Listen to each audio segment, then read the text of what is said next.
The junco migration remains paused, with a thick snow blanketing the ground and food aplenty at this spot. A junco inspects the sunflower seeds scattered on the ground but moves on, perhaps seeking a more sheltered spot.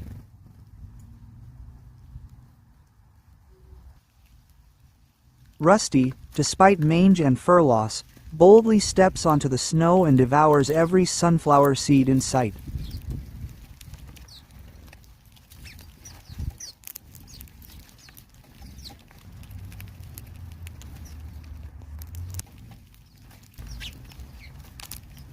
Even without fur, Rusty relies on increased metabolic heat and a dense tail for insulation against the biting cold.